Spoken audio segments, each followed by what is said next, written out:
ഇന്ത്യയും പാകിസ്ഥാനും ജനാധിപത്യ രാജ്യങ്ങളാണെന്നാണ് പറയപ്പെടുന്നത്. ഇന്ത്യ സ്വാതന്ത്ര്യം കിട്ടിയതിന് ശേഷം ആ ജനാധിപത്യം കൃത്യമായി മുന്നോട്ട് കൊണ്ടുപോകാൻ ശ്രമിക്കുന്നുണ്ട്, വിജയിക്കുന്നുണ്ട്. പക്ഷേ പാകിസ്ഥാനിൽ ഇടയ്ക്ക് ജനാധിപത്യം, ഇടയ്ക്ക് പട്ടാള ഭരണം, വീണ്ടും അട്ടിമറി, സൈനിക ഭരണം, എന്തൊക്കെയോ നടക്കുന്നുണ്ട്. ശരിക്കും പാകിസ്ഥാനിലെ ഈ പട്ടാള ഭരണമാണോ അതോ ജനാധിപത്യ രീതിയിലുള്ള ഭരണമാണോ ഇന്ത്യക്ക് ഗുണകരമാകുന്നത്? ഇന്ത്യക്ക് ഗുണകരം ജനാധിപത്യ ഭരണം തന്നെ, യാതൊരു സംശയമില്ലാത്ത കാര്യം. കാരണം പക്ഷേ നിർഭാഗ്യവശാൽ നമ്മുടെ അയൽരാജ്യവും നമ്മളിൽ നിന്നും പിരിഞ്ഞുപോയ രണ്ട് രാജ്യങ്ങളിലൊന്ന്, ഏറ്റവും പ്രധാനമായിട്ടുള്ള രാജ്യം പാകിസ്ഥാൻ, അവർ ജനാധിപത്യ സംഹിതയിലോ അല്ലെങ്കിൽ കാലങ്ങളായിട്ട് വിശ്വസിക്കുന്നില്ല. പലവട്ടവും അട്ടിമറി നടക്കപ്പെടുന്നു. അതിലൊക്കെ പുറമേ ജനാധിപത്യം അട്ടിമറിക്കപ്പെടുന്നു, എന്നിട്ട് പട്ടാള ഭരണം വരുന്നത് മാത്രമല്ല, അവിടുത്തെ ഭരണഘടന വല്ല പലവട്ടം മാറ്റി എഴുതുന്നു. വളരെ എത്ര എനിക്ക് തോന്നുന്നു 5 or 6 പ്രാവശ്യം ഭരണഘടന കംപ്ലീറ്റ് അവർ എടുത്ത് കളഞ്ഞേച്ച് പുതിയതുണ്ടാക്കി. നമ്മുടെ ഇവിടെ ഭരണഘടനയിൽ മാറ്റങ്ങൾ വരുത്തുന്നു എന്നുള്ളൂ, ഭേദഗതികൾ വരുത്തുന്നതേ ഉള്ളൂ. അപ്പോൾ ഇത് കേരളത്തിലെ പൊതുസമൂഹം മനസ്സിലാക്കേണ്ടത്, പ്രത്യേകിച്ച് ഭരണഘടന മാറ്റി എഴുതുക അല്ലെങ്കിൽ മാറ്റി എഴുതിയ രാജ്യമാണ് പാകിസ്ഥാൻ എന്നുള്ളത് മലയാളികളിൽ എത്ര പേർക്കറിയാം? അപ്പം നമ്മളെ സംബന്ധിച്ചിടത്തോളം ഈ ഭരണഘടന മാറ്റി എഴുതുന്നത് എന്തിനു വേണ്ടിയിട്ടാണ്? ഒരു പട്ടാള ഭരണാധികാരി രാജ്യം പിടിച്ചടക്കുന്ന സമയത്ത് അയാൾക്ക് അനുസൃതമായിട്ടുള്ള ഒരു ഭരണഘടന അയാൾ കൊണ്ടുവരികയാണ്. അപ്പം നേരത്തുള്ള ആളുകളെ പിടിച്ചകത്തിടാനും അയാളെ കോർട്ട് മാർഷൽ ചെയ്യാനും തൂക്കിക്കൊല്ലാനും വെടിവെച്ച് കൊല്ലാനും അങ്ങനെയുള്ള കാര്യത്തിന് വേണ്ടിയിട്ടാണ് ഇവർ ചെയ്യുന്നത്. അവിടുത്തെ ഏറ്റവും കൂടുതൽ ആളുകൾ മരണപ്പെട്ടു, അവിടെ പ്രധാനമന്ത്രിയോ പ്രസിഡൻറ്റോ ആയിക്കഴിഞ്ഞാൽ എപ്പം മരണപ്പെട്ടു, അതായത് അയാൾക്ക് ഡെത്ത് വാറണ്ട് വരെ എഴുതി വെച്ചിരിക്കുന്നു എന്നുള്ളതാണ്. ഇപ്പം നമ്മളെ സംബന്ധിച്ചിടത്തോളം നമ്മൾ അറിയാവുന്നതല്ല, ഇമ്രാൻഖാൻ ഇപ്പോൾ ജയിലിലാണ്. അപ്പം അതുപോലെ തന്നെ ഇതിന് മുമ്പുണ്ടായിരുന്ന ആളുകൾ എത്ര പേര് ആയിക്കഴിഞ്ഞു, രക്ഷപ്പെട്ട് നിൽക്കുന്നത് ഇപ്പം നവാസ് ഷെരീഫ് മാത്രമാണ്. ബാക്കിയുള്ള ആളുകളെല്ലാവരും ഈ ജനാധിപത്യ വ്യവസ്ഥ, അപ്പം ഫലത്തിൽ നമ്മൾ ജനാധിപത്യ വ്യവസ്ഥയാണ് അവിടെ നടക്കുന്നതെന്ന് പറയുന്നെങ്കിലും ആക്ച്വലി ഫാക്ടോ അവിടെ പട്ടാള ഭരണം തന്നെയാണ്. അവിടെ പട്ടാളത്തിൻ്റെ സമസ്ത മേഖലകളിലും വ്യവസായങ്ങൾ നടത്തുന്ന തൊട്ട് റിയൽ എസ്റ്റേറ്റ് തൊട്ട് ഉപ്പ് എക്സ്ട്രാക്ട് ചെയ്ത് എക്സ്പോർട്ട് ചെയ്യുന്നത് വരെ, നമ്മൾ മേടിക്കുന്ന ഇന്ദുപ്പ് വരെ നമുക്ക് അവിടുന്ന് വരുന്നതാണെന്ന് പറയുന്നുണ്ട്. നമ്മൾ ഒരുപാട് സാധനം പാകിസ്ഥാനിൽ നിന്ന് നമ്മൾ ഇമ്പോർട്ട് ചെയ്യുന്നുണ്ട്. നമ്മൾ അത്ര മോശം രാജ്യമൊന്നും അല്ല പാകിസ്ഥാൻ. നമുക്ക് പാകിസ്ഥാൻ എന്ന് പറയുന്നത് നമ്മളിൽ നിന്നും പേർ പിരിഞ്ഞു പോയി നമ്മളുമായിട്ട് മാനസികമായ പ്രയാസങ്ങളുണ്ട് എന്നുള്ളത് സത്യം തന്നെയാണെങ്കിലും പാകിസ്ഥാൻ അങ്ങനെ ഒരു മോശം രാജ്യമൊന്നുമല്ല. ഇന്ന് ലോകത്തെ ഏറ്റവും നല്ല ബസുമതി അരി ഉണ്ടാക്കുന്ന രാജ്യം പാകിസ്ഥാൻ തന്നെയാണ്. പക്ഷെ അതൊക്കെ ആണെങ്കിൽ പോലും ജനാധിപത്യപരമായിട്ട് മുന്നേറാൻ ഇന്ത്യയുടെ കഴിഞ്ഞിട്ടില്ല. ഇന്ത്യയിലെ ആ ഭരണഘടനയാണ് നമ്മളെ മുന്നോട്ട് നയിക്കുന്നത്. ഈ ഭരണഘടനയ്ക്ക് അപ്പുറത്തേക്ക് പട്ടാളത്തിന് ഇതിനപ്പുറം ഈ ജനപ്രതിനിധികളുടെ മുകളിലേക്ക് വരാതിരിക്കാനുള്ള എല്ലാ നിയന്ത്രണങ്ങളും ആ പഴയ കാലം മുതൽ തന്നെ ഇന്ത്യ ചെയ്തു വെച്ചിരുന്നത്. അത് അനുവർത്തിക്കുകയും ചെയ്തു. ഒരു കാരണവശാലും ഒരു കാലത്തും പട്ടാളം ഇന്ത്യയുടെ മുകളിലേക്ക് അല്ലെങ്കിൽ ജനാധിപത്യപരമായി തിരഞ്ഞെടുക്കപ്പെട്ടവരുടെ മുകളിലേക്ക് വന്നില്ല. പക്ഷേ പാകിസ്ഥാനിൽ അങ്ങനെയല്ല. അവർക്കൊരു ഇഷ്ടമില്ലാതെ വന്നു കഴിഞ്ഞാൽ ഈ ജനപ്രതിനിധികളുടെ മേളിലേക്ക് സൈനിക അട്ടിമറി നടക്കുക. സൈനിക തലവനാരോ അയാൾ പ്രസിഡന്റായി മാറുന്നു, ഭരണത്തലവനായി മാറുന്നു. അപ്പോൾ ഇത്തരത്തിലുള്ള ഒരു അരാജകത്വം പാകിസ്ഥാനിൽ നിലനിൽക്കുന്നത് തീർച്ചയായിട്ടും വളരെ ശരിയാണത്. എന്തുകൊണ്ടാണ് ആ അരാജകത്വം വന്നേ? ശരിക്കും പറഞ്ഞു കഴിഞ്ഞാൽ പാകിസ്ഥാൻ ആരുടെ ബ്രെയിൻ ചൈൽഡാണ്? നമുക്ക് സാരേ ജഹാൻ സെ അച്ഛ എന്ന് പറഞ്ഞ നമ്മൾ മുഹമ്മദ് ഇക്ബാലിൻ്റെ അദ്ദേഹത്തിൻ്റെ കാഴ്ചപ്പാടിൽ അദ്ദേഹം അന്ന് ഹിന്ദുസ്ഥാൻ ഹമാര എന്ന് പറഞ്ഞ അദ്ദേഹം പിന്നെ പാകിസ്ഥാൻ്റെ എന്താ പറയുക ദേശീയഗാനം അദ്ദേഹമാണ് എഴുതിയിരിക്കുന്നത്. അപ്പം അദ്ദേഹം വിഭജനത്തിന് അനുകൂലിച്ചു. അപ്പം അങ്ങനെയുള്ള അദ്ദേഹത്തിൻ്റെ ഇതിൽ നിന്നും ചിന്താഗതി ആര് ഏറ്റെടുക്കുന്നു? മുഹമ്മദ് അലി ജിന്നയിലേക്ക് എത്തിപ്പെടുന്നു. പക്ഷേ നിർഭാഗ്യവശാൽ, ഭാരതത്തിൻ്റെയും കൂടെ നിർഭാഗ്യവശാൽ എന്താ സംഭവിച്ചതെന്ന് വെച്ചാൽ മുഹമ്മദ് അലി ജിന്ന അധികകാലം ജീവിച്ചിരുന്നില്ല.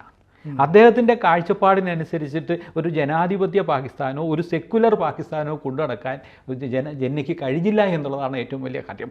അതുകൊണ്ട് തന്നെയാണ് പലരും നമ്മുടെ ഇന്ത്യയിലെ തന്നെ പല ആളുകളും പറഞ്ഞിരുന്നത് ഇന്ത്യയുടെ പ്രധാനമന്ത്രി പദവിയോ പ്രസിഡൻറ്റ് പദവിയോ താൽക്കാലികമായി ജിന്നയ്ക്ക് കൊടുത്തിരുന്നെങ്കിൽ ഒരിക്കലും ഇന്ത്യ ഡിവൈഡ് ചെയ്യില്ലായിരുന്നു എന്നൊരു ചിന്താഗതി പലപ്പോഴും പല ആളുകളും പറയാറുണ്ട്.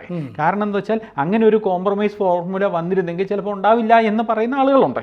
പക്ഷേ എന്ന് വന്നാൽ ഇപ്പം നമ്മളെ സംബന്ധിച്ചിടത്തോളം നമുക്ക് മനോഹരമായ പടത്തിൽ വരയ്ക്കാവുന്ന നല്ലൊരു ഇന്ത്യയുടെ പടമുണ്ട്.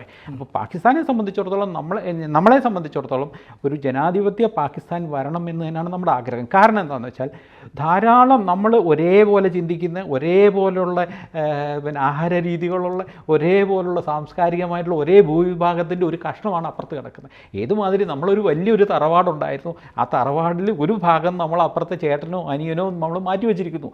അത് മതപരമായിട്ട് ഇസ്ലാമിക് കൺട്രിയാക്കി അവർ മാറ്റി. കാരണം ജിന്നെ ഒരിക്കലും അതിനെ ഒരു ഇസ്ലാമിക് കൺട്രി എന്ന നിലയിൽ പറയാൻ ഇഷ്ടപ്പെട്ടിരുന്നില്ല. അങ്ങനെയാണ് ടു നേഷൻ തിയറിയുടെ ഭാഗമായിട്ടാണ് അയാൾ ഈ മുസ്ലിങ്ങൾക്ക് ഞങ്ങൾക്ക് ഇന്ത്യയിൽ ജീവിക്കാൻ കഴിയില്ല, ഹിന്ദുക്കളുടെ ഭൂരിപക്ഷമുള്ള പിന്നെ ഇന്ത്യയിൽ ജീവിക്കാൻ കഴിയില്ല എന്ന് പറഞ്ഞാണ് ഞങ്ങൾക്ക് സെപ്പറേറ്റ് രാജ്യം വേണം എന്ന് പറഞ്ഞത്. പക്ഷേ ഒരിക്കലും അദ്ദേഹവും ചിന്തിച്ചില്ല ഇങ്ങനൊരു അവസ്ഥയിലേക്ക് ഈ സംഗതി വരുമെന്നും പുള്ളി വിചാരിച്ചില്ല. പുള്ളി പറഞ്ഞത് സെക്യുലർ പാകിസ്ഥാൻ തന്നെയാണ് പറഞ്ഞത്. Of course Islamic republic of Pakistan എന്ന് തന്നെയാണ് അവർ പറഞ്ഞത്. ഇന്ത്യ അന്നും റിപ്പബ്ലിക് ഓഫ് ഇന്ത്യ എന്ന് മാത്രമേ ഉള്ളായിരുന്നു. ഈ secular and socialist republic of India എന്ന് അന്നും പറഞ്ഞിട്ടില്ല. അത് നമ്മൾ പിന്നാണ് എഴുതി ചേർത്തതാണ്. അപ്പോൾ നമ്മൾ പിന്നെ ഭരണഘടനാ ഭേദഗതികൾ നമ്മൾ പലവട്ടം നടത്തിയെങ്കിലും അവരെ സംബന്ധിച്ചിടത്തോളം അവർ പലവട്ടവും ഭരണഘടന എടുത്ത് കാറ്റിൽ പറത്തി വെളിക്കളഞ്ഞ് പുതിയ ഭരണഘടന ഉണ്ടാക്കിയെന്ന് നമ്മൾ മുമ്പ് സംസാരിച്ചല്ലോ. നമ്മളെ സംബന്ധിച്ചിടത്തോളം ശരിക്കും പറഞ്ഞാൽ ജനാധിപത്യ പാകിസ്ഥാൻ ആണെങ്കിൽ നമുക്ക് ഒരുപാട് കാര്യങ്ങൾ അങ്ങോട്ടും ഇങ്ങോട്ടും ചർച്ച ചെയ്യാൻ പറ്റും. കാരണം നമ്മുടെ ജനാധിപത്യ പ്രോസസ്സ് അവിടെയും ഉണ്ടാവുകയും അവിടെയുള്ള വ്യവസായങ്ങളും നമ്മുടെയുള്ള വ്യവസായങ്ങളും പരസ്പര പൂരകമായി നമുക്ക് ഡെവലപ്പ് ചെയ്യാൻ കഴിയും. നമുക്ക് അവരുടെ പട്ടിണിയെ മാറാൻ നമ്മളെക്കൊണ്ട് സഹായിക്കാൻ കഴിയും. അവിടെയുള്ള റിസോഴ്സസ് ഉണ്ട്. ഏറ്റവും കൂടുതൽ പിന്നെ ഫിസിക്കൽ ജോലികൾ ചെയ്യാൻ പറ്റുന്ന പാകിസ്ഥാൻകാരുണ്ട്. നിങ്ങൾക്ക് ഗൾഫിൽ പോയിട്ടുള്ള ആളുകളോട് ചോദിച്ചാൽ അറിയാം, ഏറ്റവും കൂടുതൽ ഡ്രൈവേഴ്സ് അവരുണ്ടെന്ന് പറയുന്നുണ്ട്. ഏത് ഫിസിക്കൽ വർക്കും ഫിറ്റ്നസ് അവർക്ക് ഭയങ്കര കൂടുതലാണ്. എന്തെങ്കിലും വളരെ കുറച്ച് ആഹാരവും കഴിച്ചുകൊണ്ട് അവർ എന്ത് ജോലിയും ചെയ്യാവുന്ന ആളുകളാണ്.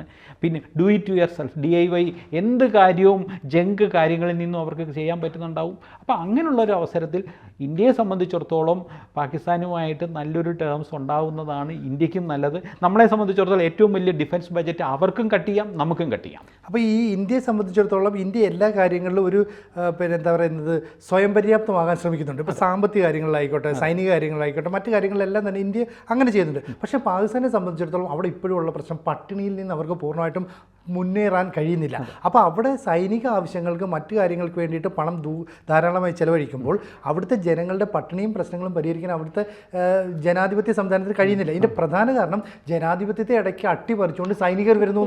അപ്പോൾ സൈനിക ഭരണം വരുമ്പോഴത്തേക്ക് അവിടുത്തെ ജനങ്ങൾ തമ്മിൽ ഒരു അരാജകത്വം നിലനിൽക്കും. അപ്പോൾ ആരെ സംരക്ഷിക്കും എന്നുള്ളത് ഇവിടെ ഈ പട്ടാള ഭരണം വരുന്ന കഴിയുമ്പോൾ സംഭവിക്കുന്ന എന്താണ്? ജനങ്ങളുടെ ഈ ലോകത്ത് വിദേശ രാജ്യങ്ങളിൽ നിന്ന് കിട്ടുന്ന എല്ലാ എയ്ഡ് ഫണ്ടും ലോൺ ഫണ്ടും ഈ പറയുന്ന പട്ടാള ഉദ്യോഗസ്ഥന്മാരെ അടിച്ചു മാറ്റുകയും അതിനുശേഷം വിദേശ രാജ്യങ്ങളിൽ പോയി സുഖമായി ജീവിക്കുകയും ചെയ്യുന്നുണ്ട്. ഇപ്പോൾ പാകിസ്ഥാനിലെ TV-കൾ എടുത്ത് നോക്കാമെങ്കിൽ പറയും ഇന്ത്യയിലെ ഒരു പട്ടാള ഉദ്യോഗസ്ഥനും ഇന്ത്യയിൽ തന്നെയാണ് ജീവിക്കുന്നത്, അല്ലാതെ ഇന്ത്യയിൽ നിന്ന് പുറത്തു പോയി താമസിക്കുന്നില്ല. കാരണം എന്താ വെച്ചാൽ ഇന്ത്യയിലെ പട്ടാള ഉദ്യോഗസ്ഥന്മാർ ട്രാൻസ്പെറൻ്റ് ആണ്. അതാണ് അതിന് കാരണം. അവിടെ അതല്ല, അവർ പൈസ എത്ര അടിച്ചു മാറ്റിയോ അപ്പം തന്നെ സ്ഥലം വിടുകയാണ്. അതെ, ആ പൈസ കൊണ്ട് കൃത്യമായി നിക്ഷേപിക്കുന്ന എപ്പോൾ വേണമെങ്കിൽ ഈ രാജ്യം വിട്ടു പോകണം എന്നുള്ള രീതിയിൽ അവർ ജീവിക്കുന്നത്. അതുകൊണ്ടാണ് പാകിസ്ഥാൻ ഇത്രയും പട്ടിണിയാവുന്നത്. കിട്ടുന്ന 7 ഫണ്ടുകൾ മുഴുവനും അവർ അടിച്ചു മാറ്റുകയാണ് ചെയ്യുന്നത്.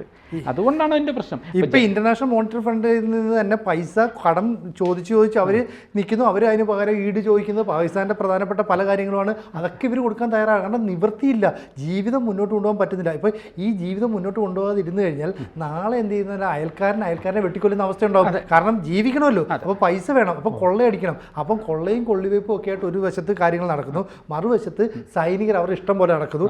എന്നിട്ട് ലോകത്തെ ബോധിപ്പിക്കാനായിട്ട് ജനാധിപത്യ സംവിധാനം എന്ന് പറയില്ല. അത് വേറൊരെണ്ണം കൂടി പറഞ്ഞു പറ്റിക്കുന്നുണ്ട്. അവിടുത്തെ ജനങ്ങളെ മതപരമായിട്ട് ഇന്ത്യക്കെതിരെ തിരിക്കാൻ വേണ്ടിയിട്ടാണ് ഈ കാശ്മീർ ഇഷ്യൂ പറയുന്നത്. അവിടുത്തെ കാശ്മീരിലെ POK-യിൽ താമസിക്കുന്ന ആളുകൾക്ക് ഇതിനോട് താല്പര്യമില്ല, അവർക്ക് വികസനമില്ല എന്ന് പറയുന്നു. അവിടെ പ്രത്യേക രാജ്യമായിട്ട് തന്നെയാണ് നിൽക്കുന്നത്. നമ്മുടെ ആളുകൾ നമ്മൾ ഇൻ്റഗ്രേറ്റ് ചെയ്ത് കഴിഞ്ഞു. നമ്മുടെ ഇന്ത്യൻ ഓക്യുപ്പൈഡ് കാശ്മീർ എന്ന് അവർ പറയുന്ന നമ്മുടെ കാശ്മീരിന് നമ്മുടെ ഇന്ത്യയുടെ ഭാഗമാണ്. അവിടുത്തെ ജനങ്ങൾ ഹാപ്പിയാണ്. കുറച്ച് ആളുകൾ, വളരെ കുറച്ച് ആളുകൾ അവിടെ ബുദ്ധിമുട്ടുണ്ടാക്കുന്നേ ഉള്ളൂ. പക്ഷേ വിഷയം അതല്ല. ഈ തട്ടിപ്പിനും വെട്ടിപ്പിനും വേണ്ടിയിട്ടുമാണ് ഇവർ ഈ കാശ്മീർ പ്രശ്നം മതപരമായിട്ട് പാവങ്ങളായിട്ടുള്ള ആളുകളെ പറ്റിക്കാൻ വേണ്ടിയിട്ട് ബ്രെഡിലോട്ട് എടുത്ത് കൊടുക്കും. ഹം ലേങ്കെ കാശ്മീർ, ഹം ജീത്തേങ്കെ കാശ്മീർ എന്നും പറഞ്ഞ് അവർ പറഞ്ഞ് പറ്റിക്കുകയാണ് ചെയ്യുന്നത്. അവിടുത്തെ ജനങ്ങളുടെ ഇടയിൽ ഈ മാറ്റം വരുന്നുണ്ട്. പക്ഷേ ആ മാറ്റങ്ങൾക്കൊന്നും ഒരു ലീഡർഷിപ്പ് കൊടുക്കാൻ പറ്റുന്ന ആളുകൾ ആരും ഇല്ല എന്നുള്ളത്. കാരണം ഇമ്രാൻഖാൻ വേറൊരു രീതി ചിന്തിക്കുന്ന ആളാണ്. സ്വാഭാവികമായിട്ടും ഇതിനെ ചാനലൈസ് ചെയ്ത് ഒരു ഏകോപിപ്പിക്കാൻ പറ്റുന്ന ഒരു നേതാവ് ഇപ്പോൾ പാകിസ്ഥാനിലില്ല. ചുരുക്കം പറഞ്ഞു കഴിഞ്ഞാൽ ഈ ഇന്ത്യ എന്ന് പറയുന്ന നിയമങ്ങളെ കൃത്യമായി അനുസരിക്കുകയും കുട്ടിക്കാലം മുതൽ തന്നെ നമ്മൾ നിയമങ്ങൾ പാലിക്കുകയും ചെയ്യുന്ന ഒരു ജനതയാണ്. പാകിസ്ഥാനിൽ അങ്ങനെയല്ല. അവർക്ക് നിയമങ്ങൾ എന്താണെന്ന് അറിയില്ല. അവിടുത്തെ പട്ടാള ഭരണം വരുമ്പോഴത്തേക്ക് വളർന്നു വരുന്ന തലമുറ പിന്നീട് ജനാധിപത്യം വരുമ്പോൾ മറ്റേ നിയമങ്ങൾ അനുസരിക്കില്ല. ഇവരതുകൊണ്ട് വിദേശ രാജ്യങ്ങളിൽ ചെല്ലുമ്പോഴും ഭയങ്കര അക്രമാസക്തരാണ്. അപ്പോൾ അക്രമാസക്തരായ അല്ലെങ്കിൽ അരാജകവാദികളായ ഒരു കൂട്ടം ആളുകൾ പാകിസ്ഥാനിൽ വളർന്നു വരുന്നു. നേരെ ഇപ്പുറത്ത് ഇന്ത്യ സൈനികപരമായും സാമ്പത്തികപരമായും മറ്റു മേഖലകളിലും അടക്കം മുന്നേറാനായിട്ട് ശ്രമിക്കുന്നു. പക്ഷേ ഇന്ത്യക്ക് എപ്പോഴും ഭീഷണിയായിട്ട് ഈ സൈനിക പാകിസ്ഥാൻ നിൽക്കുകയും ചെയ്യുന്നുണ്ട്. അപ്പോൾ ഇതിനെപ്പോഴെങ്കിലും പരിഹാരം ഉണ്ടാവും? തീർച്ചയായിട്ടും ഉണ്ടാവും എന്ന് തന്നെയാണ് പ്രതീക്ഷിക്കാം. അതെ. കൂടുതൽ വാർത്തകളും വിശേഷങ്ങളും നിങ്ങളിലേക്ക് എത്താൻ ABC മലയാളം സബ്സ്ക്രൈബ് ചെയ്യുക, ബെൽ ബട്ടണും അമർത്തുക.